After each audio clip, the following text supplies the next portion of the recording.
Tapi kalau dalam mazhab Hanafi ada pendapat yang mengatakan tidak wajib. Tidak wajib. Yang pentingnya kena suci, cuci itu yang penting. Kalau lelaki kalau sudah tua, biasanya dia pandailah jaga sendiri kan. Dengan sebab itu kalau orang kafir nak masuk Islam, kita tak usah berat benda-benda lagu ni. Siapa dia takut tak usah masuk Islam, kini jangan. Sebab apa? Sebab ada lagi pendapat yang mengatakan tak apa. Kalau ia pun memang ada kebaikan dia, banyak dah kelebihan dia, kita cerita kemudian lah tu. Biar dia masuk Islam dulu. Yang pentingnya dakwah tu dulu, dia masuk Islam tu dulu. Itulah, wallahu a'lam.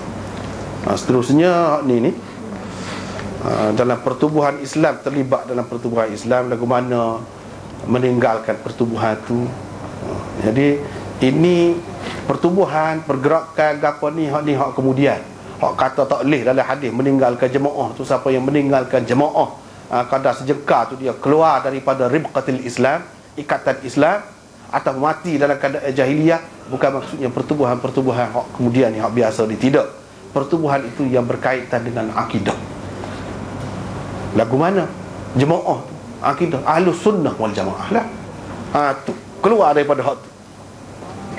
Ada pun keluar daripada parti tu ke, ataupun kumpulan tu ke, kumpulan tak termasuk dalam hak tu. Tak termasuk dalam hak tu. Kalau tidak, tak ada dah boleh pecah parti tu, makna keluar daripada agama kok.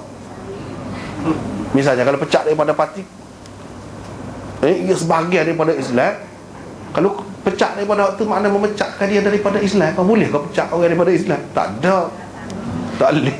Tak ada waktu tu. Dengan sebab itu tak apa.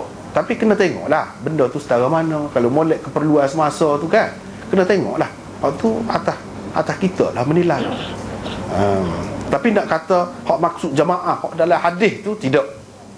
Hak jemaah tu dia berkait dengan akidah.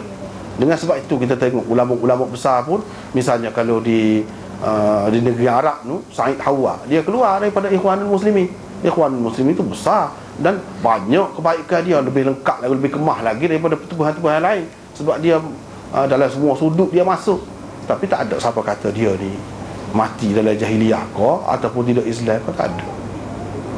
Itu yang betul. Pahaman tu, kita setakat tu betul lah. Hak mana dia molek, ambil. Dia tidak, tak apa. Itu masalah semasa. Begitu juga dengan kumpulan-kumpulan lain, serupa juga. Kemudian juga pertubuhan ataupun badan-badan dia tidak semestinya betul semua, ada jaminan betul semua kan. Dengan sebab itu kalau susah keluar tu, makna keluar daripada Islam, itu tak kena sama sekali. Ada pun orang yang guna hak ni untuk kepentingan dia, itu tak betul. Itu penyelewengan. Satu penyelewengan. Yang kedua, boleh kau baca ayat Quran lah, iyyaka na'budu wa iyyaka nasta'in semasa sujud? Tak boleh. Sebab Quran tidak dibaca semasa sujud, rukuk, dia baca ketika berdiri. Ulama mengatakan sebab apa? Sebab Quran ini mulia. Dalam keadaan rendah tu kita tak boleh, tak boleh lah baca apa ni Quran. Hak adanya dalam doa ni, hak tempat moleknya di dalam sujud ni, hak moleknya iaitu doa, hak ada. Adapun baca Quran tidak. Dalam rukuk, dalam sujud tidak, tak boleh. Tak boleh. Tapi kalau ayat Quran itu sebagai doa, tak apalah. Kalau hak tidak ada makna doa, tak boleh. Tidak dengan maksud doa, dengan maksud baca Quran, tak boleh. Gitu. Wallahu a'lam.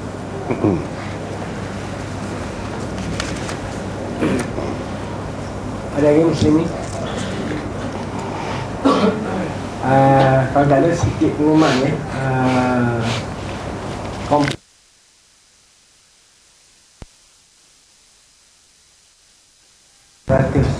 Siap dia peringkat kerja-kerja terakhir ya, komplek pengajian bukan asrama lagi.